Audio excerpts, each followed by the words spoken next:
Hey everyone, I'm Will. And I'm Caleb.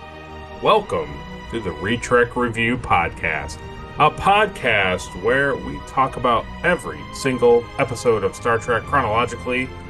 But here's the best part. Caleb hasn't seen a single episode. What is Star Trek? Is it like Star Wars? I've seen Star Wars. So don't click off this video, because if you do, you won't see Caleb's unique view of what the episode we're about to watch is. I hated it. You heard it here. Computer, begin program. Increase to full power! It was me that creeps. I feel like something's watching us. Savick, you go right on quoting regulations.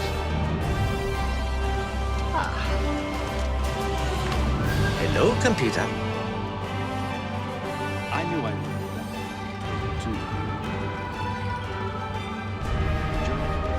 You betrayed your uniform!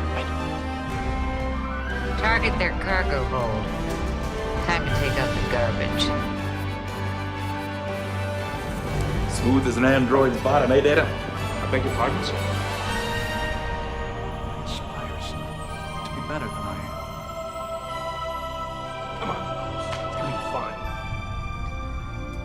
Five years in space. God help me. This is the best day of my life!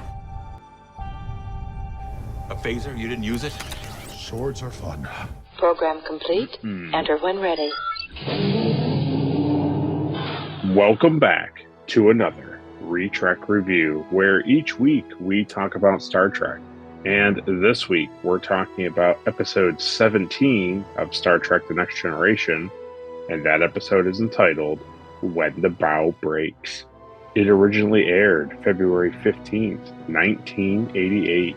It was written by Hannah Louise Shearer and directed by Kim Manners. Only matters. Yeah, this is Kim Manners' only episode he'll direct. Interesting. Yeah. So the synopsis for When the Bough Breaks is Wesley Crusher must protect a group of kidnapped Enterprise D children while Captain Picard fights for their release. And then we had a whole bunch of guest stars. And they are Harry Hardin as Radu, Brenda Strong as Rashella.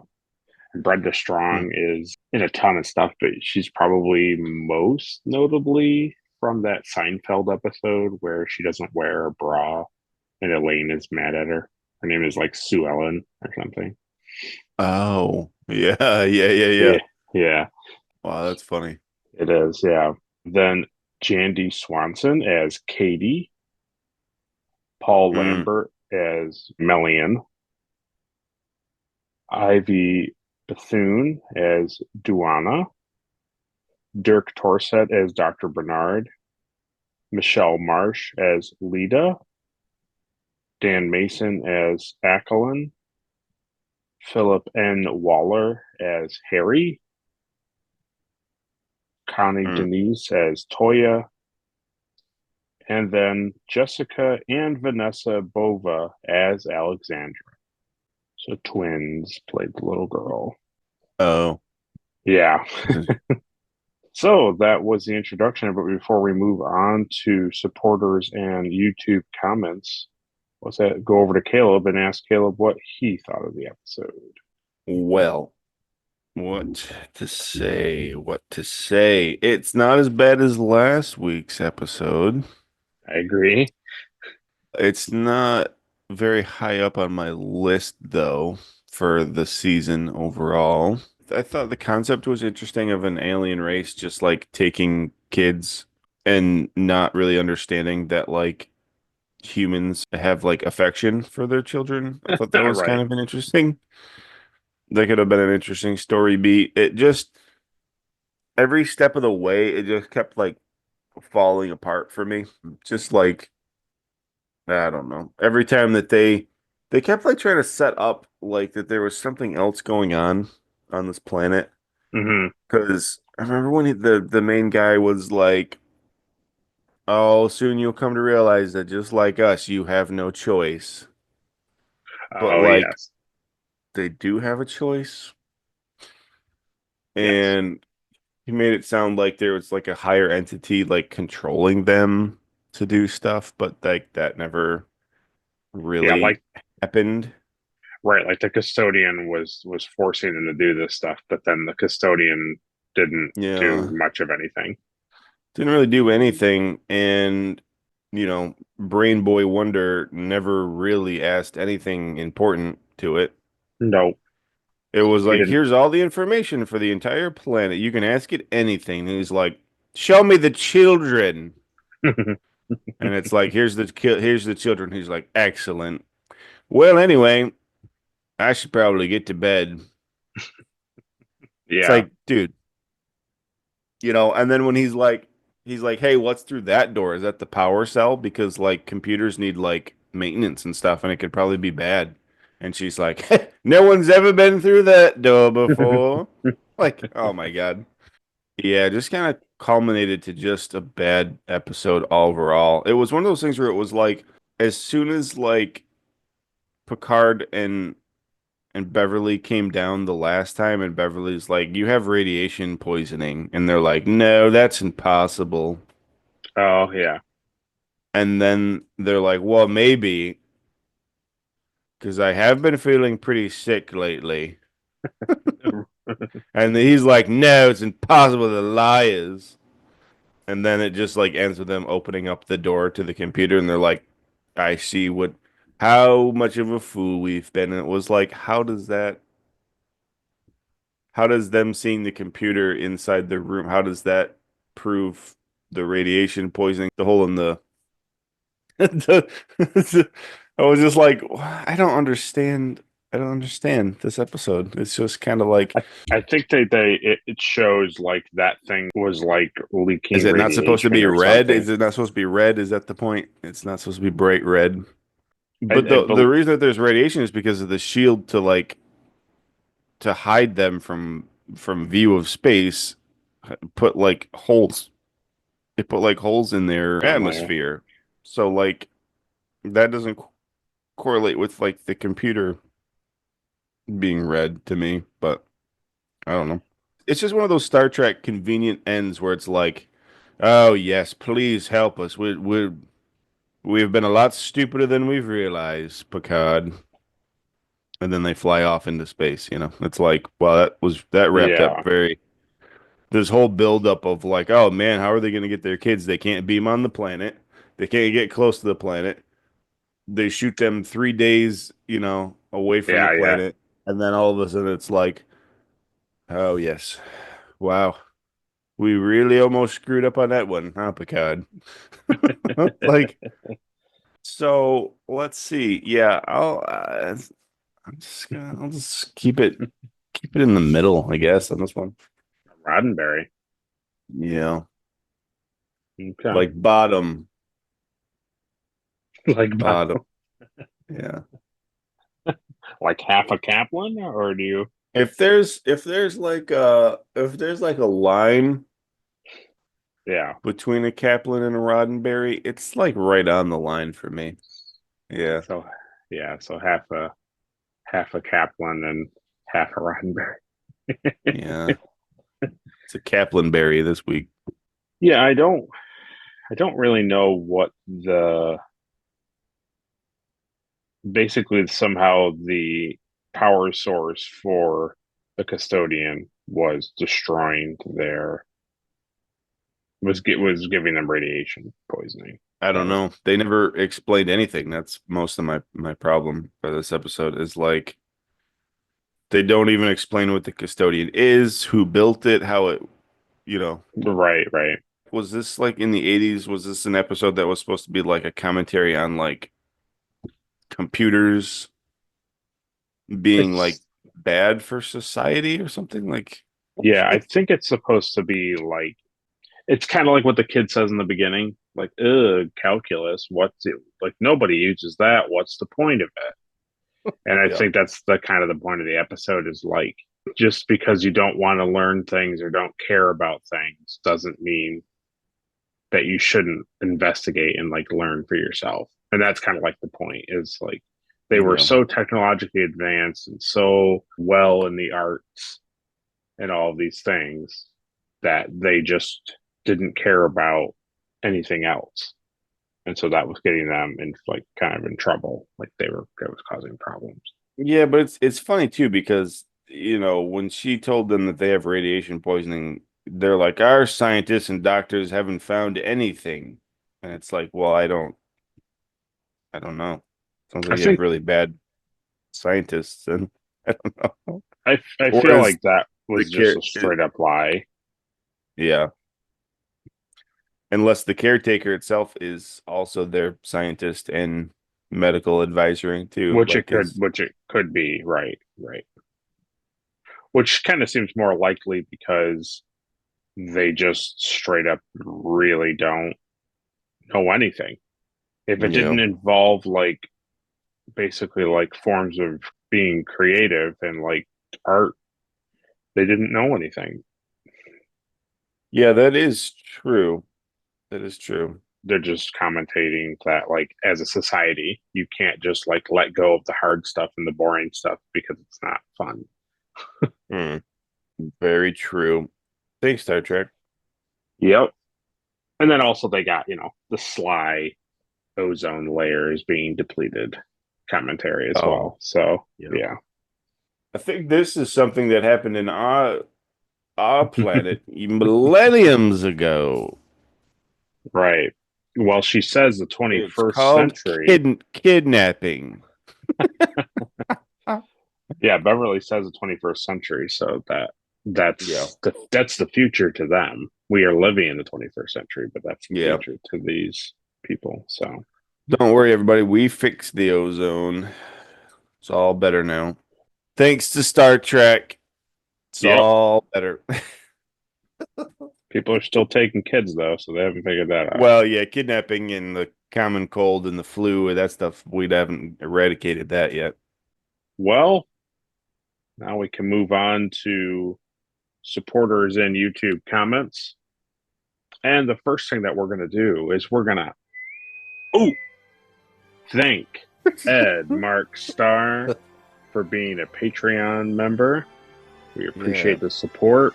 And as always, if you want to be a Patreon member, you can head on over to Patreon yourself, find a tier that best suits you, and support us and get some fancy things in the mail and some other digital things like seeing things that aren't edited out. Oh, yeah. Which I forget about every week. So thanks, Ed. Now we can move on to comments. So Captain Olimar commented on our Binar episode, and he says, "Blondes and jazz." He says, I agree that Riker did an amazing job docking the ship and deserves all the praise. Of course he does, yes. He says, the Binars are a good alien species, and it's nice that it's not just a dude with stuff glued to their face. Yeah. Worf has a great one-liner. If winning wasn't important, why keep score? Yeah. And Troy is missing, of course. Of course. So it's a good episode. Yeah. Minuet's introduction and her scenes interacting with Riker are a bit creepy. And besides that, I don't think they work very well as a scene. We have not really interacted with many holodeck beings in the show so far, and it's hard to compare how she acts different than the holodeck girl at the very end of the episode, besides talking. Yeah. Minuet doesn't really act any different than the being in The Long Goodbye. Though you did mention that they moved the episode's release order. The resolution of the episode has all the excitement of restarting your computer. It's pretty exciting. The Binars really believe it's easier to ask forgiveness than ask permission. Yeah. Pretty good for season 1. Keep up the good work, guys. So that's pretty funny. We appreciate that. It is pretty good for season 1. It seems like it's way too early to introduce the concept of like the holodeck being weird when we really haven't seen a lot of holodeck stuff. Right. It's like lull us into the sense of security that like the holodeck is totally fine, and then be like, uh-oh, computers being weird. So it's like we see the big goodbye, and then we see Wesley skiing, and then now it's like oh, this holodeck is weird. And it's like, okay, Yeah. I hope that doesn't happen again.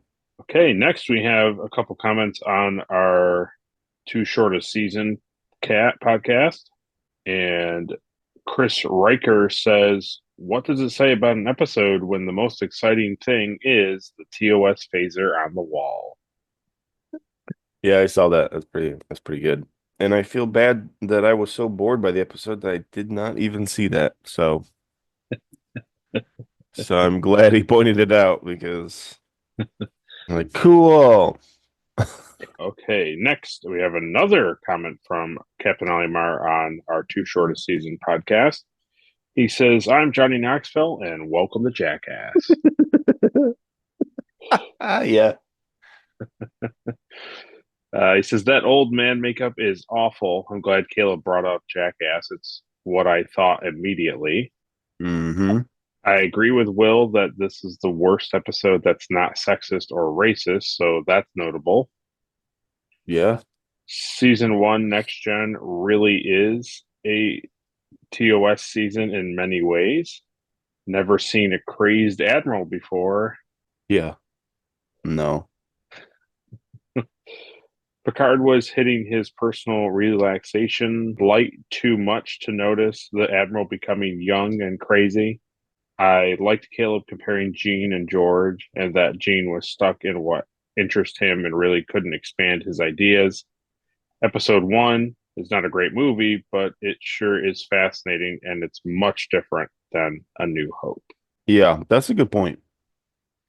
Yeah. That like he changed some stuff around. He didn't just That's the thing about Gene, and I think that's why I brought it up is because Gene Roddenberry is always like, is there a God? Wasn't it crazy when like women and minorities do stuff that like that's his whole concept. Like that's every episode. And it's Yeah. like, yeah, Gene, that's cool, man.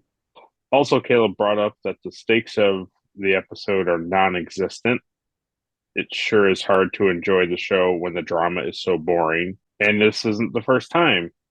The Binar episode was like this too. The death scene sucks. Mark Jameson sucks. Michael Michelin sucks. Motzlich sucks. This episode sucks. Season 1 sucks. Thanks for the review as always. Wow. Could you imagine after all that he says all that and then he's like, You guys suck. This show sucks. Like, oh. Oh. Our last comment is from my office. He says, hang in there, guys. Next Gen Season 1 will eventually end. Promise. Yeah. Not soon enough. And our two latest subscribers are Edward McTaggart and Jay Brown. So we thank you both for subscribing to our channel. Warrior. Yeah. Helps us get closer to having a membership so that other cool things can be added to our podcast. And we thank you all for your comments and just following along and your views, all that good stuff. Yeah. I just like when people comment too. It's nice to Yeah. see like what other people think about the episode. Yeah, absolutely. Yeah. It's like Caleb and I can talk about whatever for as long as we want. But the good news is like when we hear other people have similar opinions or just different insights, or they expand upon something. Like sometimes we'll bring something up and then somebody will kind of expand upon it and they'll make us think about something new. It helps I because think helps us not feel crazy, but also makes us feel good. Like we're getting our opinions and feelings crossed well because people are resonating with it. Yeah. I feel too sometimes like you and I are very like similar in our feelings about stuff too. Yeah, true. Yeah, So very rarely do we disagree about like something, true. but it's always good to have like the other perspective too. Yes. Yeah, because if somebody got on there and was like, I really love this episode, like, yeah, we would like to hear that too. Like, we do welcome all opinions. It's fine. Yeah. Just because we didn't like it, or just because we did like it, doesn't mean that you have to. That's the whole point of it. Yeah, exactly. Okay, well, now it's time to get into the review.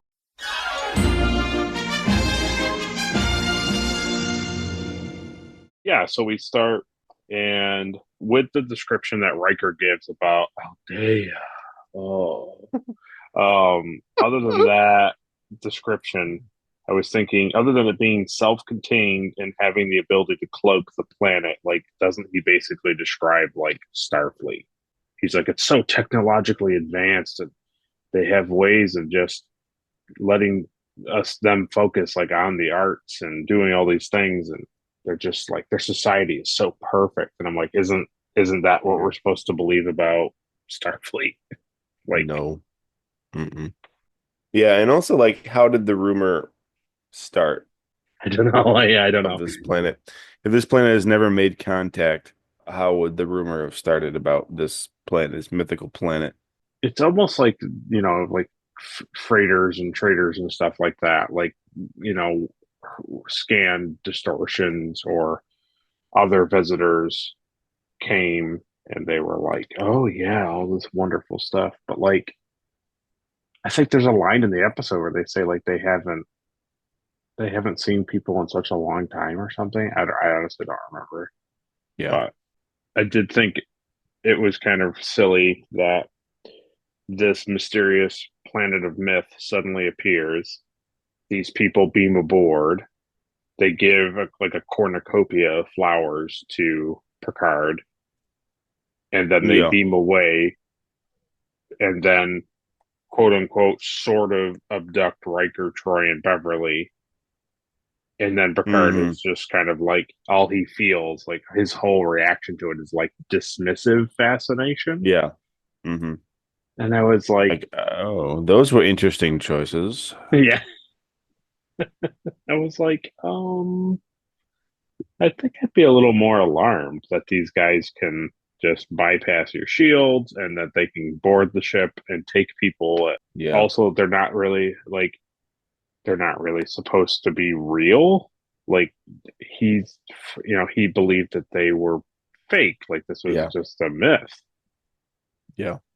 So He's like, wow, they went from being a myth to being on my ship and then taking my crew. Isn't that fascinating? yeah, exactly. Yeah, that's a word for it, Picard. I thought Troy's line down on the planet made me laugh. I was like, that's a poor way of saying what they were trying to convey. And what she says is, she goes, well, humans are unusually attached to their offspring. And I was like, why is that unusual? Like, are you implying that other species are like, nah, we don't care about our kids? She's also kind of almost implying that like her species isn't Yeah, as well. right. And it's Right. like, okay. But then like her mom is like all up in her business in that Yeah. episode. So she's a liar, filthy liar. What does she say when Riker comes in on bridge and she's like, oh, I sense this. And he's like, Oh, yeah, I just ran into like a kid in the hallway. And it was like, okay. they said he's limping. Oh. Oh. He's limping because that kid bumped into his leg. Into his leg, yeah. She later says what like she senses people, Yeah, she like can feel thousands of all people. 6 billion people on the planet. Yeah. But she doesn't know where they are. They're just very No. close. No idea. Plus, there's only 4 that we see. So it's like, Yeah. There's thousands down there, but you only get to look at like 5 of them. Mhm. So yeah. And they only took 5 kids. So right. Right. I thought I want to say it's after they take all the it's after that they take all the kids. The commercial cut wasn't great. I forget what the line is, but Picard says something like Riker says something like they took they took they took what we had, and then Picard's like, and now they have it, or something like that. And then they just Yeah. pause. They just pause and hold, and they're all standing there and just staring off. And then Riker, like Jonathan Frakes, is like looking around, and I was just like, don't linger on these scenes. Like, just cut to black a No. lot faster. Cut it. It's the children. That's why we've been brought here. That's what they wanted, and that's what they have. My God, they took the children.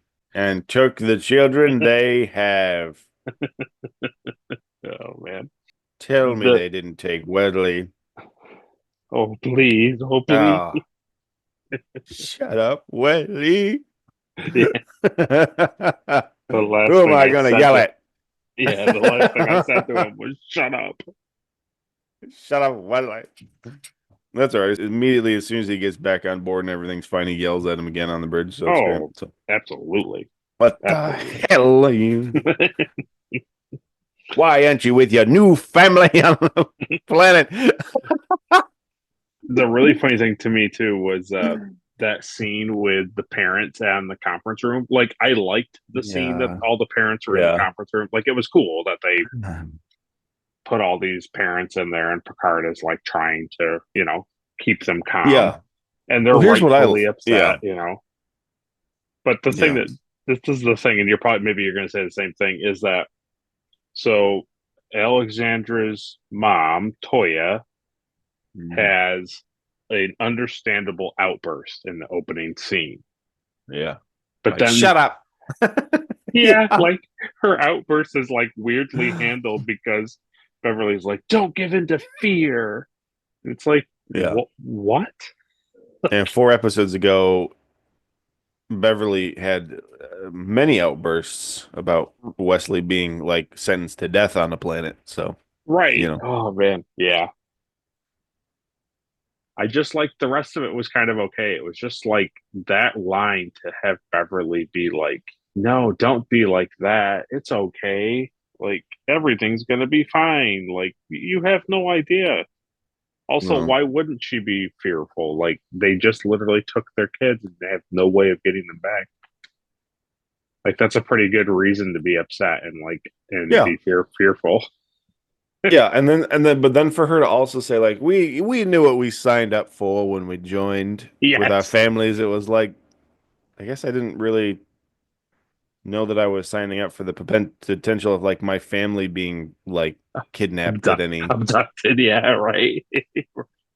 You're like, well, I guess that is what happens in space. That makes sense. A lot of space pirates out here. Yeah. The real reality is there's a lot of drama behind the scenes with Toya and Beverly. And she's like, sit down. Shut your face. You listen to the captain. The thing that I did enjoy, though, was that like we get to see people from other departments for like the first time. Mm-hmm. Because like the one guy there, is it Henry? Maybe Henry's dad. He's like a medical officer. Oh, yes. He's like Dr. Bernard. You see stuff happening all the time, and it's like, oh, we need to do this thing in medbay, and it's just always Beverly is down there. Yeah. And it's like, it's nice to see other like crew members doing stuff, Like, it's just nice to see, like, it's not just Beverly in medbay, It's like, yeah. Well, the interesting thing too is like, not only was he called Dr. Bernard and the whole interaction, but like Harry is his kid, and he says that his dad's an oceanographer. Oh, yeah, that's right. why he's doing the dolphin. So it's like, it's a cool thing. Like, he's somebody who studies like the oceans on planets and stuff. Like, that's what he would be used for on the ship. And he can study whales now because Spock brought them back. That's right. Yeah. And so much so that like basically history was changed. So like almost 100 years ago, whales were introduced back to Earth. So now you haven't gotten there, and I don't think we've gotten there on like the trivia. But I could basically bring it up to you now because it's kind of relevant. But there's a thing in the Enterprise. It is legit where like on this type of stuff in my background, like these little things. Yeah. There's like little logos and map schematics of the Enterprise D that an area is called Cetacean Ops. Mm. And it means that basically aquatic animals, and it's always speculated that probably aquatic, like almost like Zindi aquatic beings type of thing, like Mm. actual aliens who live in water, are in a section of the ship, and they using some sort of harmonics, like however aquatic animals speak to each other, like whales and manatees and things like that. However, they talk to each other in water and how they use all their frequencies to like eat and like chart where they're going in the water. They use that same type of natural stuff to like help the Enterprise like chart paths in space. It's cool. Now they don't show that in Next Generation, but it's on like official things called Yeah. Cetacean Ops. Hmm. So obviously, it's I know it's gonna make you feel a little sad, but obviously because that's like a really niche fan thing. Yeah. Lower Decks gets into it. So Oh, good. yeah. So eventually you'll have. So I guess up until Lower Decks, fans have always assumed that basically there's like whales, there's like some sort of like aquatic animal species like on the Enterprise that's like helping them fly the ship. You just don't see it. That's funny. Yeah, so this is the halfway point. So go down to the comments section and write, "May the custodian sweep away this episode." Wow. The custodian? Bring your brooms because it's a mess. Yeah, exactly.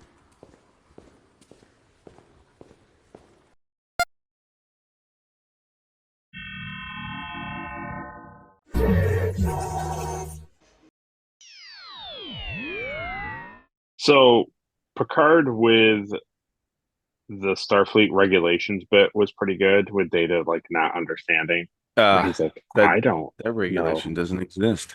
Precisely, Data. Oh.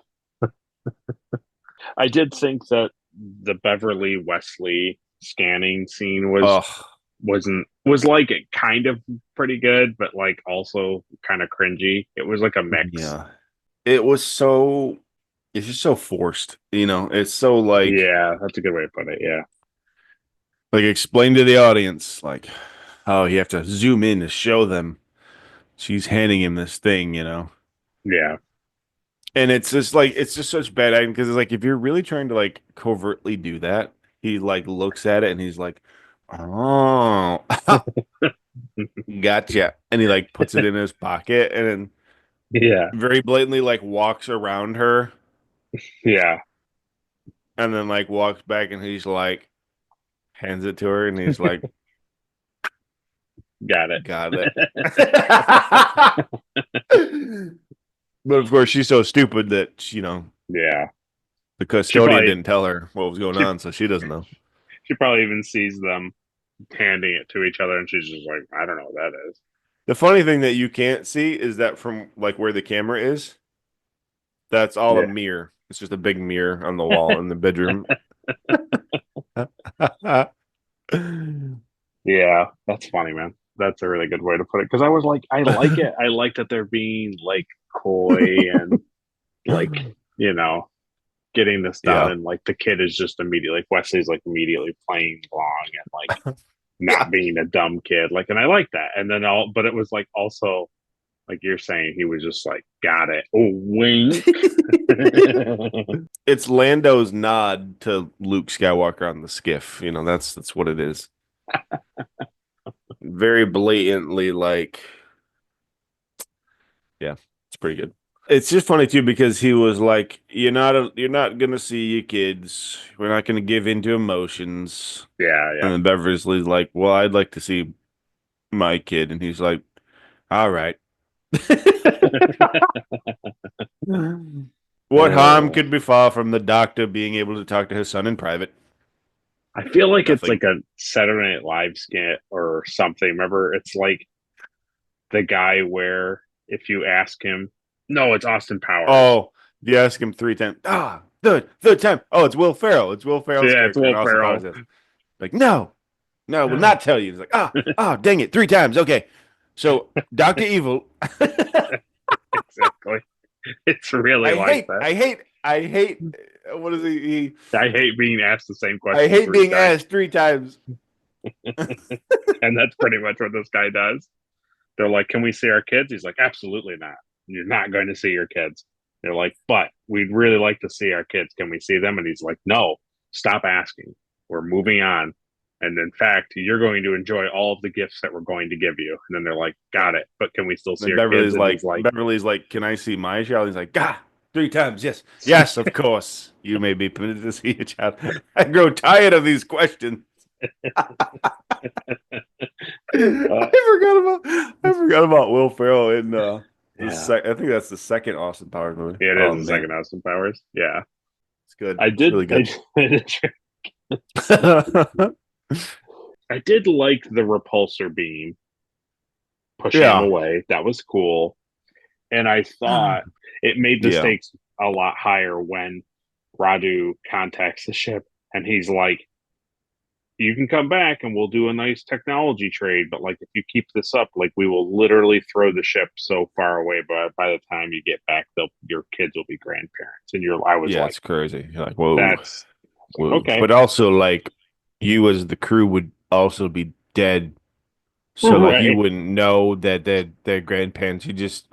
You would be like on the ship, but you like would be old, but you wouldn't like know or remember like where the planet is.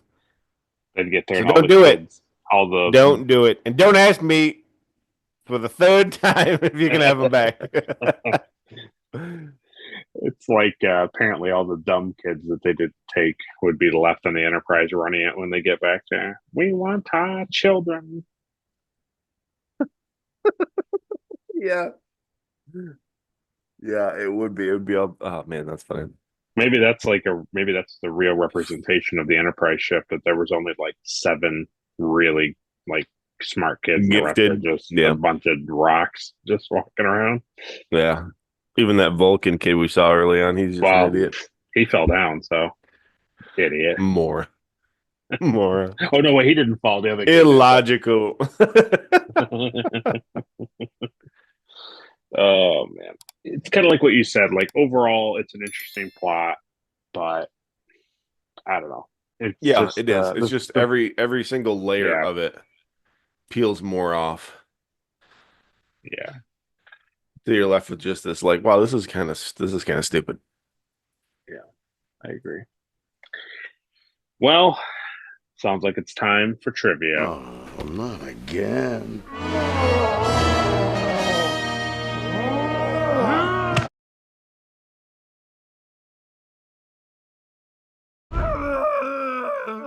All right, now you're overacting. So writer Hannah Louise Shearer pitched this story to DC Fontana as an opportunity to better use the shipboard families aboard the Enterprise. The story led to Shearer being invited to join the writing staff. Yeah, that's cool.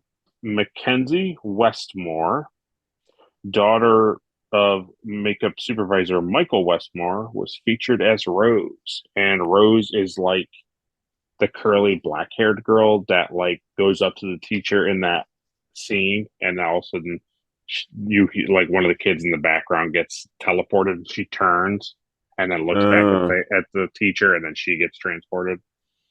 Yeah. So that's the daughter of Michael Westmore. That's cool.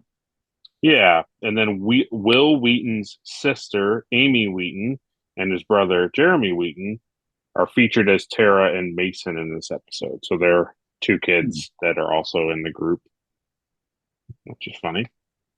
It's cool. And then I found this little bit, and I thought you would appreciate this. So the Aldean's Yeah. planetary shield and cloaking device was not a full-scale set piece, but rather a 3-foot-long maquette. As revealed in the Reading Rainbow's Season 5 episode, The Bionic Bunny Show. Know it well. Effects supervisor Robert Legato explained that it was kit bashed out of parts from model kits of aircraft carriers, tanks, and cars. Yeah. Michael Okuda elaborated in 2012, I built the Aldean reactor core. Rob Legato and Gary Hutzel came to me and asked me to work with them on that shot. They needed something cool and powerful looking, but had no money in the budget to build anything. I had an idea for an eternally lit structure that would be seen mostly in silhouette. The advantage of this would be that the model would be fairly simple, but would look dramatic because of lighting. I used parts from several children's toys and model kits, including a space shuttle launch tower. I think I even used some leftover pieces from the Star Trek The Motion Picture Space Dock model in the base. Rick Sternbach helped out with some of the scaffolding around the core. The core of the model was a clear acrylic tube with a fluorescent tube in it. Wrapped around the tube was a sheet of high-contrast black and white film with a pattern that I designed for this. The design incorporated lots of vertical lines and a series of hexagons, which was one of the signature graphic elements that I had used for this planet. Later, I used the same art for the back wall of the Klingon transporter room and the back wall of a Starfleet interrogation room. Rob and Gary loved the model and made it look like this huge, mysterious, powerful reactor. And then this is what it looks like. So this is the first time. This is the first time I'm being told that this was a reactor. So yeah. So that makes a lot more sense. Yeah, it is. That's a cool design. It's really funny too. Like he just glued all that together with just junk. Pretty much. He was like, I think I can figure this out. It's funny that kit bashing became such a just a staple of like sci-fi stuff. Sure, yeah. I mean, that's all the Death Star was. Yeah, oh yeah.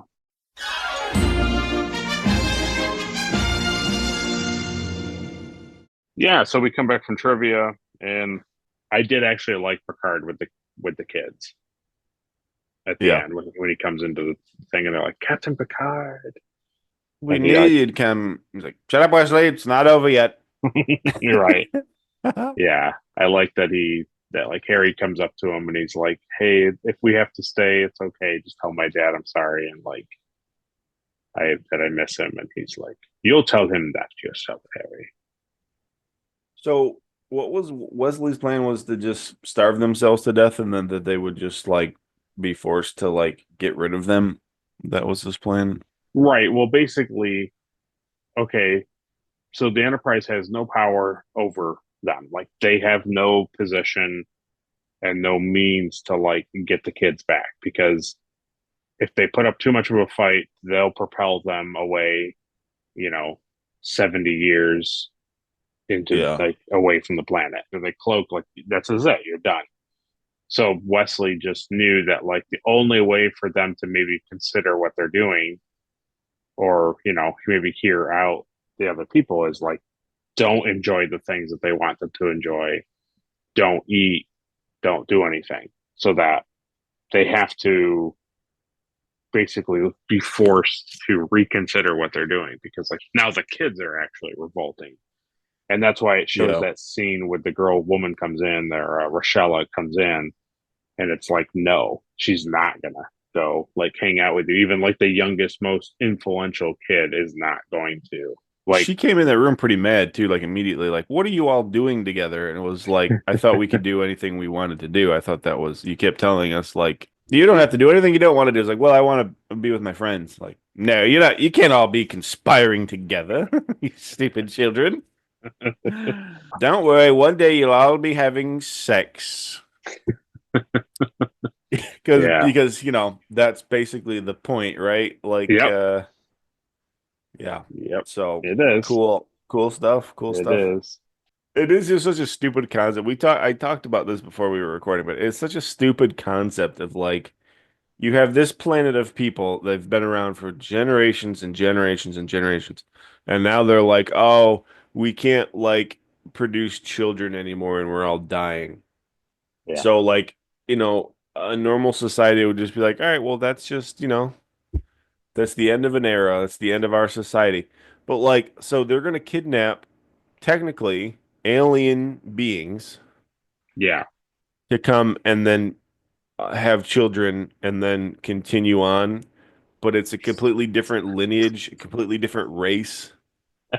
It's just like, what are you talking about? Like, I don't understand. What are you talking about? It's like if It's we as humans were all dying from a mass extinction, we couldn't have children, and we're like, oh, we'll just go kidnap these like reptile aliens and bring them down here and be like, okay, you're gonna take control of the planet and have kids to continue yeah. on the human race. The only benefit is in Oh. Star Trek, everybody's human, no matter what planet you're Yes. from. You're all Yeah. human. Yeah. But that's basically the same. That's Yeah. basically the Oh, same it concept. It's just totally so is. stupid. The thing that's even worse about it is that was happening, right? Like they were getting sick and all these things, and their first thought was either the custodian tells them or their scientists tell them. Their Yeah. first thought isn't let's explore things. Like Why are let's we not, getting sick? yeah, like why are we getting sick? Or like go into doors that they haven't clearly gone into for a long time. Like that's not their first thought. Their first thought is, well, we're gonna have to take alien kids. All right, well, scan the universe for any near ships. We'll just start kidnapping people. I don't know. Yep. And the funny thing is too, is there's a scene where, and I don't know if they expand upon it and I totally just missed it, but there's a scene where the kid Harry meets the two, like the couple. They're like, "Oh, Harry, we've been waiting so long," and blah blah blah. And Yeah, the like way they that they, knew. yeah, the way that they talk about it, it's like almost like they've been studying the Enterprise kids for Yeah, like, since they were born. right, right. Yeah, that's And weird. I was like, what? That's what I mean. There's a lot of like small things, like writing choices in this episode. Just like it doesn't make any sense. It's just weird. It sets it up as being like this grandiose thing, and then it's just not. It's just not. Yeah, yeah. I do enjoy the carving laser thing. That was kind of cool. Wow, yeah, yeah. That is, yeah. There's You know no what's doubt about crazy that. too is that my parents used to have a dolphin statue like identical to that. Oh yeah, yes. They I bought think it I've like seen it. on their first cruise. They bought it down in the islands, and there was some carver down there from the islands that made it. Yeah, from a So I'm kidnapped kid. pretty yeah, probably. And so yeah, like when he was like polishing it, I was like, wow, that's trippy. But obviously they must have just like gone down to Jamaica and just bought that, or somebody had that from like some Right, trip they went on. right, right. Because that's the secret of when you're buying stuff from like the local like artists on Yes. cruises. Yeah, yeah, yeah. They're like, oh yeah, this handcraft, and it's like they're just buying it from somewhere else and then just selling it to you. So it's like they're all the same. They're all like mass produced. Yes. So they're all identical. Yeah, it's great.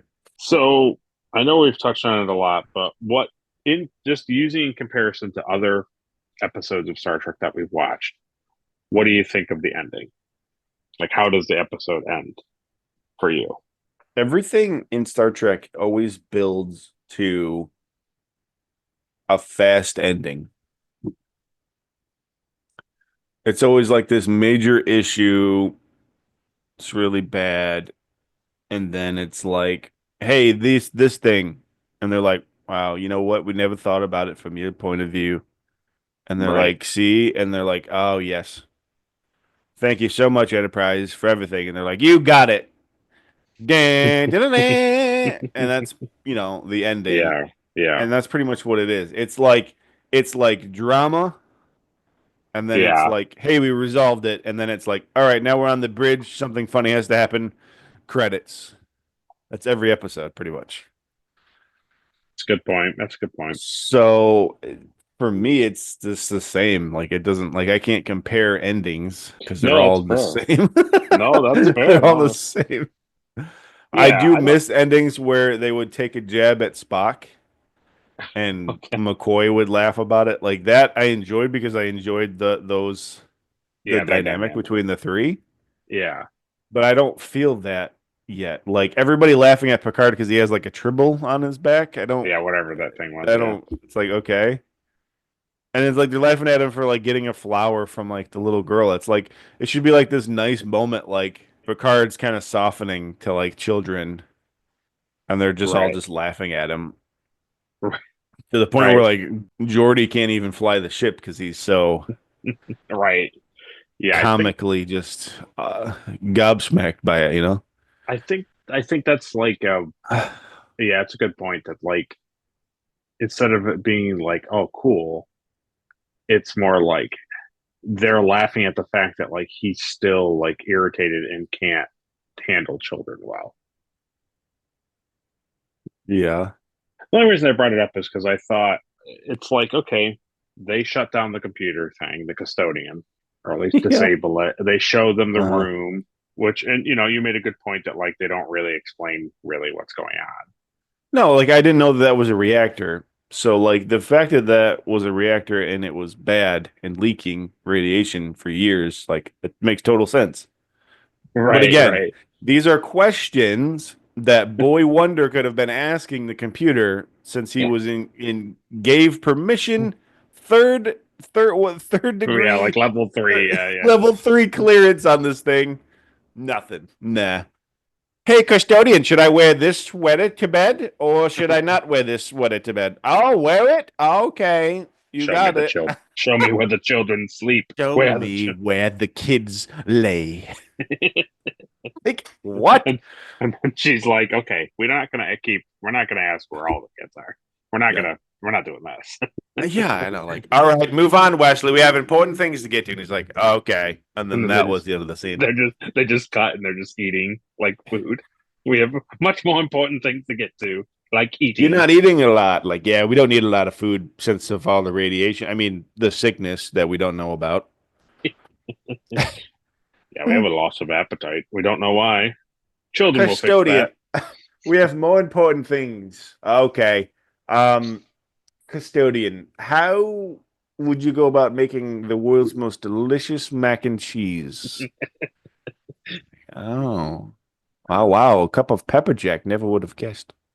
It's like, I just thought that overall,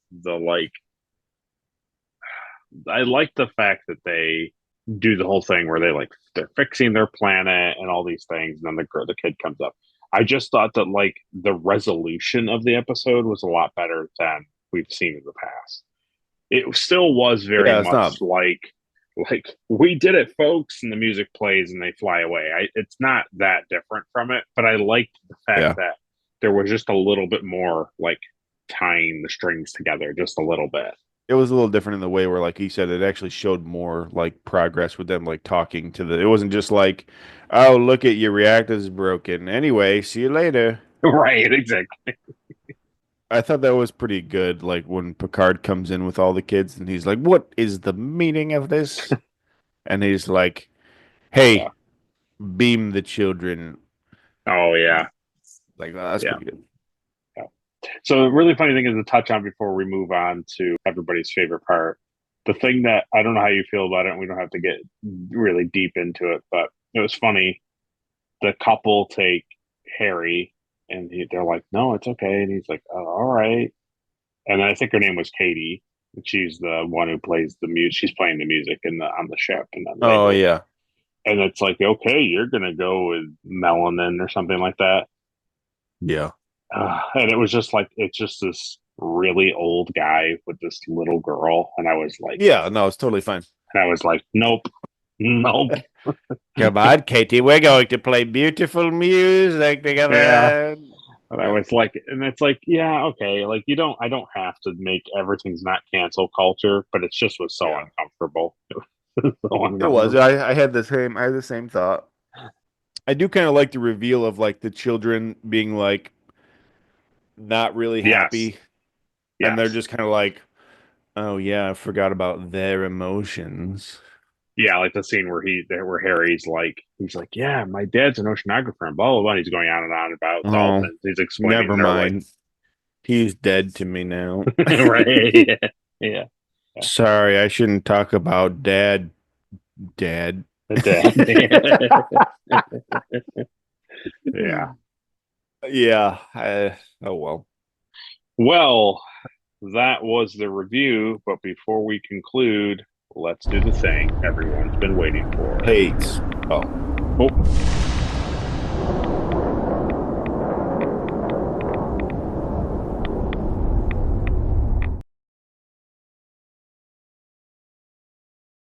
So, Caleb, who gets the Erica Ortegas Award for being the most unlikable? I'm gonna say Wesley. Wow, really? Wow, okay. Yeah. Don't like him. Wow, that's funny. No, because I really thought it was going to be the Radu guy, but go ahead. no, and even if it was gonna be one of them, it was the other like younger woman, the last right. child of Ari Arthan or whatever. Yeah, Rochella. Yeah. She was very unlikable, and then she basically like she she basically did like a double kidnapping. Yes, yes. They're like, all right, well, stop playing with her. She has to go to this family. She's like, no, I'm not leaving my side. I like her. Yeah. I want this one to be my pet. So she's the most unlikable of them, but Wesley's the most unlikable. He has this golden opportunity to have level 3 clearance on the whole planet, essentially, and does nothing with it. Yeah. His big plan is like, hey, don't eat any of that fruit. We're gonna starve ourselves till they send us home. Yeah, and then he tells Picard, he's like, I've interacted with the computer. I have access to it, but it's so different than what we have. Yeah. I was like, is it? It seems totally. It's so much crazier in every conceivable way. Like you have to talk to it. Like, I mean, like, what do I ask? What do I say? Good job, Wesley. And what's even worse, to your point, is like they're on the planet for 3 days. He has access to this thing for 3 days, and no idea. Do anything. No. And he also has free access to it. It's not like she had to be in the room with him. Remember, he goes to like the transport hub, and he's like custodian, and then it just takes him there, and then he goes in, and he's just like, "Where are the children?" These little lights come up on the board. And he's like, "Excellent, excellent." Well, first of all, it's like he's trying to be quiet about it, and then like tells the computer to be quiet, but it's like, oh, yes. They gave you permission. This is what your role is on the planet now. You're the computer guy. You're the custodian's custodian. Like, you're not supposed to be in here talking to the computer. You're supposed to be learning about the computer, and so you can talk to the computer. Well, who gets the Elizabeth Cutler Award for being the most forgettable? Probably Worf. That's a really good choice. That's what I was. I don't think he has one line in this episode. He does. Oh, he does. He says, reporting missing children on deck B. Yeah. Yeah. He says something else too, where he's like, he gives another like status report, but yeah. They do that all the time where it's like they film from the lower part of the bridge. Oh, yes. And he's doing stuff with the computer, and he just like turns around, he just walks to the railing, and he's just like and that's all he does. It's like that's his big that's his big thing. Yeah. It's like, oh man. It's pretty good. They don't know what they're doing with the two of them. They don't know. It's so obvious that they don't know who's in charge of security, who's not in charge of security. It's just it's a mess, man. They do not know who, like you said. It's and I never thought about it this way, but it's exactly this: is that they put Denise Crosby, Tasha, in the role of a security officer. And they're like, see, we're so progressive in the future that women are security officers of an entire ship. But at the same time, Worf is a pretty cool character. Like he's a Klingon on the ship, and the writers and the people like this. Whose species is known for battle planning and Right. security. Right. So then they're like, okay, well, she's still going to be the chief security officer, but like he's also doing things too. He's also a part of her thing, but he's not in a gold t-shirt. He's in a red t-shirt.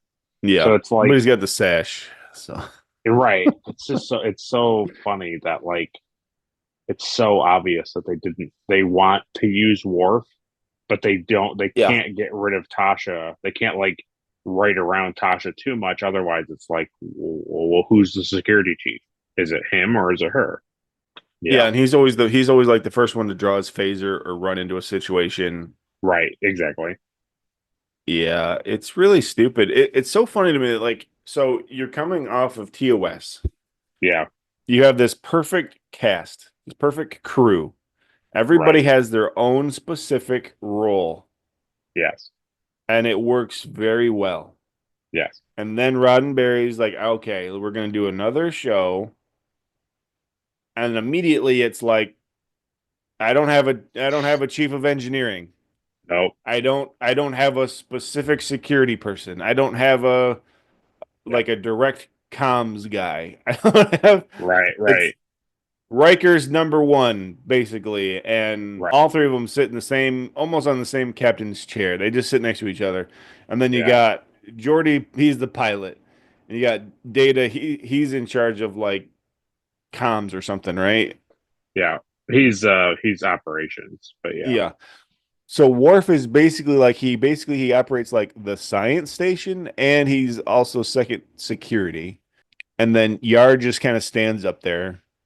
she fires the weapons and like moves like she sends Yeah. security teams to things Yeah. on the ship. Yeah. Yeah, she stands up there.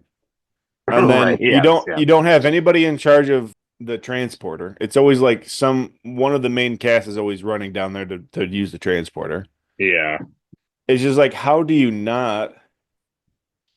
You have Beverly, who's the chief medical, but like she doesn't have like a nurse or like a second staff member that's like prevalent.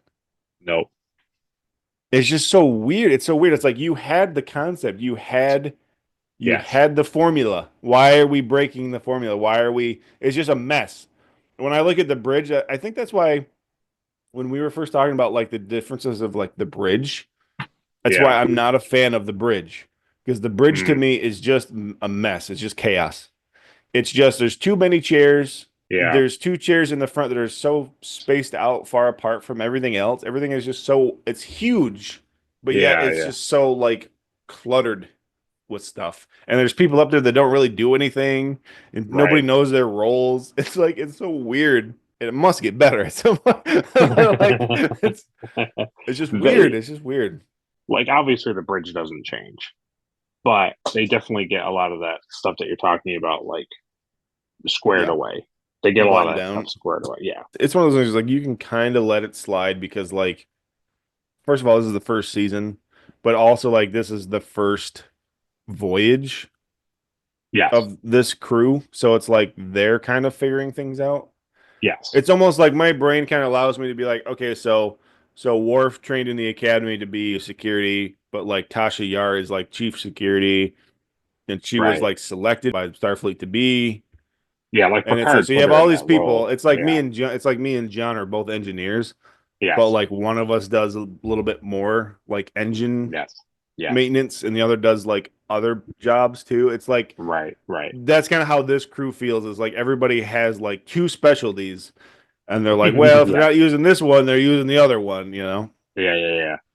No, it's a good observation, and it's nice to have because like I like the fact that you're getting this fresh take of it, and you're just consuming it without knowing like literally anything to come or anything else, that which is like what allows people like our friends to kind of like be blind to it, because all the future stuff is like fun and they like there's certain stuff that they like about the show.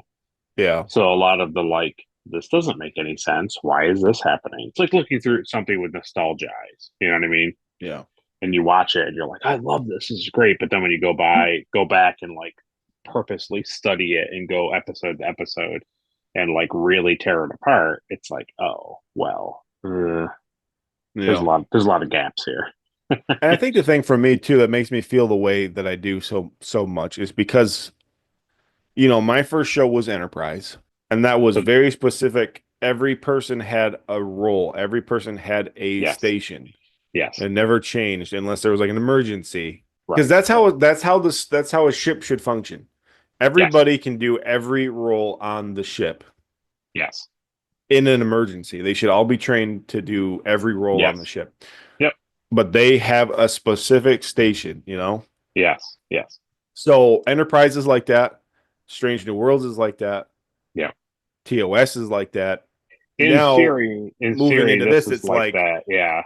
I don't know what's going on. Well, that sounds like the next question should be, what's the best alien of the episode? That's Worf again. Oh no. It's Worf again. I'm not giving it to those idiots. I'm not. You won't do it now. No. They're not aliens. And I'm sick of it. And I'm sick to death of it. Look at these crazy aliens. They got these buttons on their sleeves. Isn't that crazy and wacky? Yeah. That's nuts. Our species are so different. We have buttons here, and you have buttons here. We'll never get along. We'll never get along. No. If your button was on our sleeve, you would understand why we have to take the children. You button sleeveless creatures make me sick. Well, ridiculous. Who gets the Trip Tucker Award for being the MVP of the episode? I'll go with Picard. Okay, yeah. He kept his cool. He didn't lash out, and he knew that he needed to act like he was going through with the stuff to get a chance to get to the planet. Yeah. His total breakdown to Riker about why he's not being more aggressive was perfect. Because he was like, if we react too poorly, they're just gonna disappear and we'll never get the kids back. Yeah, and then when he beams down, he actually goes and gets the kids. It's pretty good. Yeah. I like that too. The whole time he made it clear that they're not thrilled with this deal. Oh yeah. And then the kids aren't eating, and he's like, Captain, you gotta go talk to them. You gotta go take care of this. We can't. We have no idea what to do with this. It's like, wow. So basically you're incompetent is what you're saying. You're incompetent. Yes. Interesting. All right, well, we'll just take them back home then, I guess, if you can't handle it.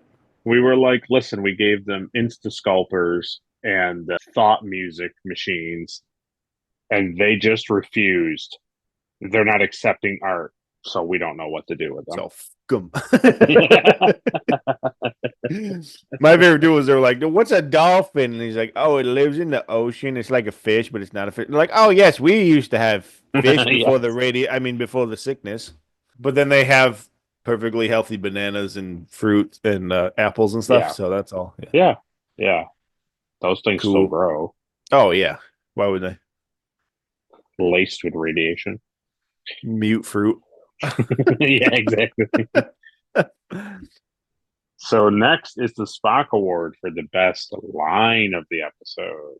I like Picard yelling at Wesley, so it's got to be when Wesley shows up on the bridge at the end. Okay. And he's like, "What, Wesley? What are you doing up on the bridge with this child?" It's my favorite. Love it. It'll never not be Picard yelling at Wesley for being on the bridge. He'll be like, Wesley, to the bridge, please. And then Wesley will come up on the thing. He's like, Wesley, what are you doing? I love it. It's my favorite running gag. So there you go. That's good. Well, if you thought that was easy, next is the Shran Award for the best action sequence. I'm gonna say it's Henry carving the dolphin. It's pretty great. Great. Yeah. Okay. It is funny too, because it's like, oh wow, you're so talented, but it's basically like the laser is just set up to be like whatever it is, Oh, and he yeah. just like runs it against the wood, and it just like automatically like carves out the shape that he. Yeah. Hope he doesn't change his, like a kid does. Hope he doesn't change his mind while he's sculpting it. Like, oh, he's making a dolphin. Is it a dolphin? What is he making? This is a rock Yeah, made from wood. it's my father's face. It was- Next is the NX award for some sweet ship stuff. I'll say the reactor. Okay. I gotta give it up to the reactor for being so cool. Scale model Yeah, made by the man himself. Yeah, it's gotta be. got it. Yeah, I get that. Yeah, that's cool. That's a cool design. Even though I didn't know it was a reactor, and that was the reason for the radiation the whole time, and they never explained it. I'll still give it to them. It was pretty sweet nonetheless. It was pretty cool. Whatever that thing was at the end, loved it. Loved it. Well, next is the Porthos Award for the cheesiest thing of the episode. It's definitely Wesley scanning Oh, the girl. yeah, they're so nice here, Mom. I don't want to leave. They treat us like gods. And she doesn't pick on that, like, that's not really how he's been acting the whole time. And now that his mother's here, that seems like he's lying. Why is he lying to his mother? And what's a god? Is that like the custodian? Is that like custodians? Pretty I- lame. I thought you were going to say it was Wesley keep going back to the custodian to ask where the kids are, but that other scene is that's a pretty No. good scene too. That's not even on my radar. That's so lame. Well, if it's so lame, then it certainly won't be a part of the next award, which is the Enterprise Award for the best scene of the episode. The best scene of the episode is when Picard comes into the room with all the kids. Yeah. And he reveals that like he has full comms with the ship and he's got people on the inside. I agree. Like, now what? What do you Make you move, ding dong. You did it. Well, that was what Caleb thought of the episode. So now it's your turn for you to let us know what you thought of the episode. Did you like it? Did you hate it? Did you want more of it? Or did you wish that this bow broke a little sooner? Let us know down below. Next time on Star Trek The Next Generation. Next week's episode will be episode 18, and that episode is entitled Home Soil. That should be fun. I look forward to it being good. Yeah, so we look forward to that. So, as always, if you liked the video, like it. If you disliked it, dislike it. Share it with all your friends and family and Trek enthusiasts. Subscribe so you don't miss an episode. And ring that bell so you can watch the episode as soon as it comes out. And when this video is done, you can head on over to Caleb's channel. Caleb has a fun prop channel, and we'll ask him if he has anything that he would love to tell the people about. Ooh, yeah. Last Thursday was the 19th. So our episode of Dragon Ball Z came out. And also I put out another video, an actual prop video. Last one of the year. Yeah, it's a fun one. It's just a statue painting video that I like doing. So check that out. So Tuesday, you can watch Will and I watch Galaxy Quest. And then Wednesday, you can listen to us talking about Galaxy Quest. That's right. If you thought Galaxy Quest was great, you're going to love it. So, yeah, check that out. Don't miss it. So, yeah, make sure you go over there, leave them a like, leave them a comment, give them a subscribe, leave them a suggestion. You decide. So, we appreciate everybody watching. We appreciate all the support, especially Ed, Mark Starr. Thank you once again for your Patreon membership. We look forward to moving along in season 1 of Star Trek Next Generation. We are getting closer and closer each week to the finale, and personally, some episodes that I'm excited for Caleb to see. So, until that time, Caleb, send us out. All right, computer, show me where all the children are. I knew it. I knew it. See you guys. Bye.